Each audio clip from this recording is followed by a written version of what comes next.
Why did you leave Van Halen? Hey, anytime people grow up, musically or directionally in the show, what have you, people are going to have different tastes in the music. And whatever you're going to eat, what you wear on your feet, you're going to have different opinions, and that's going to affect the music. So we just, went our own way. Was it angry or just a disagreement? Initially, when I had left the band, it was not angry. It was amicable, and then it turned into an ugly divorce. Why later? Back and forth, going in the press. And I'm frankly, Charlie, I'm really sick and tired of talking about Van Halen. They've got their own career to lead, and it really doesn't, they strike me as just another act now, just another band, and we kind of zoomed off in a completely different direction. Were you immediately a hit on your own?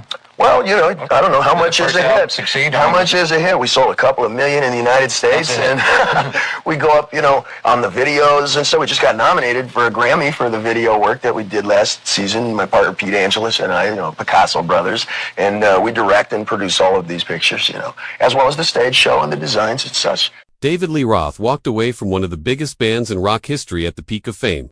But was it ego, ambition, or a master plan? In this explosive Larry King interview, he finally reveals the real reason he left Van Halen, and betting on himself changed everything.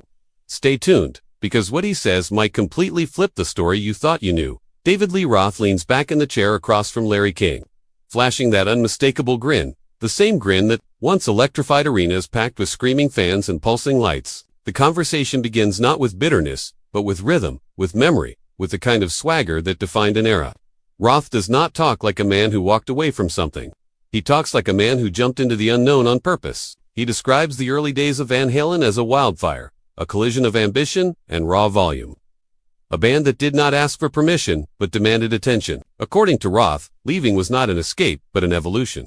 A decision fueled by curiosity and an unstoppable desire to expand the stage beyond the boundaries of a single spotlight. He tells Larry King that success can be intoxicating, but it can also become predictable if you let it. With Van Halen, the chemistry was explosive.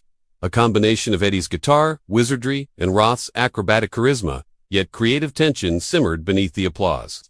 Roth explains that friction is not always destructive. Sometimes it is proof that strong personalities are pushing against each other in pursuit of something bigger. He speaks about artistic vision, about wanting to stretch into film, into larger performance concepts, into storytelling that blurred the line between rock concert and theatrical spectacle. He insists that his departure was not a dramatic collapse, but a strategic leap, a move made with eyes open and heart racing. Larry King presses gently, asking whether ego played a role, whether the rumors of rivalry carried truth. Roth laughs, not dismissively, but knowingly. He acknowledges that ego is oxygen in rock and roll. Without it, no one climbs onto the stage in front of 50,000 strangers and screams into a microphone. But he clarifies that ego alone does not fracture a band. Stagnation does. Roth paints a picture of a crossroads, a moment when he felt the music needed a new direction and the band preferred a different road. Rather than linger in compromise, he chose motion.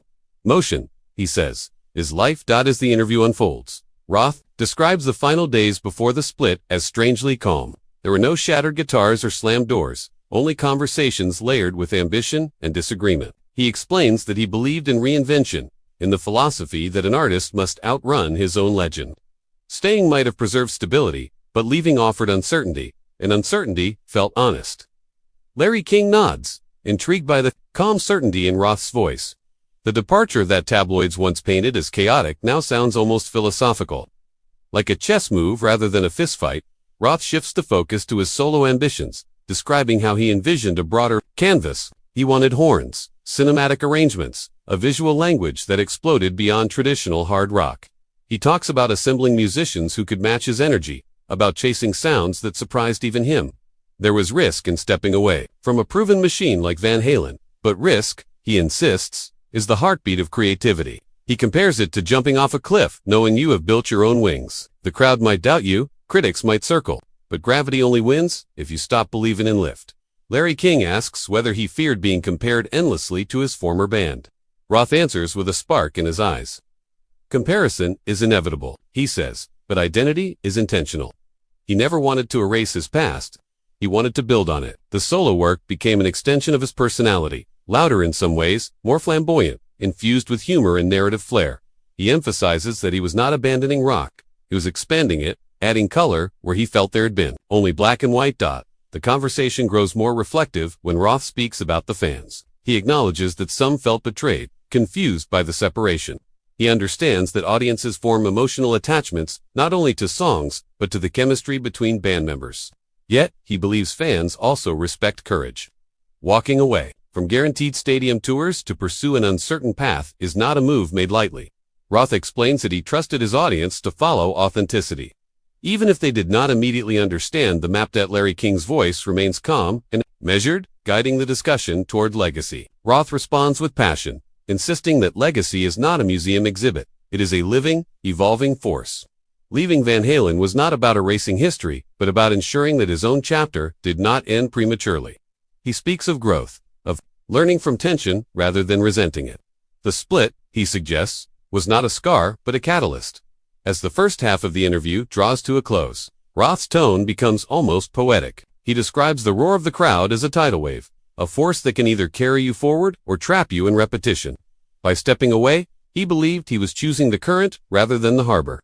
Larry King thanks him for the candor, and Roth flashes the grin once more, a grin that suggests the story is far from over. The conversation dives deeper into the aftermath, into the years when Roth stood alone under the stage lights without the Van Halen banner behind him. He tells Larry King that the silence after departure was louder than any amplifier. There were whispers in the industry, skeptics predicting failure, observers waiting for proof that the gamble had been reckless. Roth admits that the pressure was immense, but he thrived on it.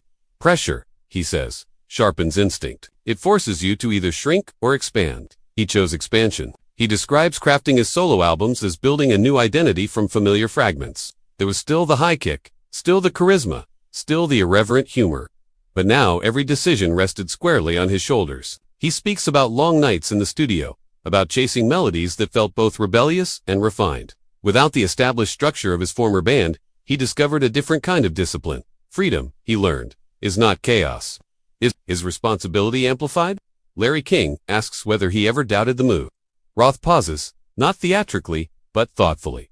Doubt, he says, is part of any meaningful choice. He would be lying if he claimed unwavering certainty. There were moments when headlines stung, when critics compared chart positions, when nostalgia loomed like a shadow. Yet he insists that doubt never outweighed conviction.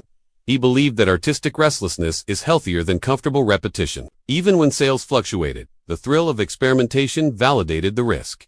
The discussion turns to collaboration.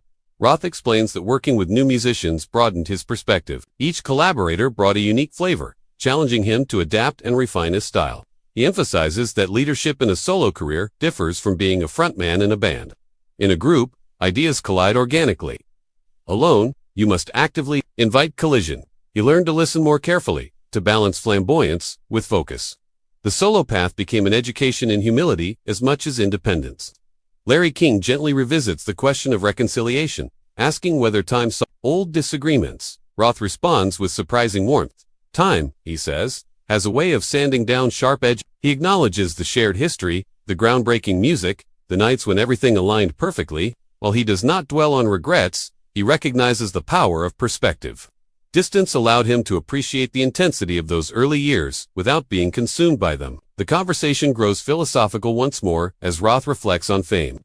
He describes it as a mirror that can distort as easily as it reflects.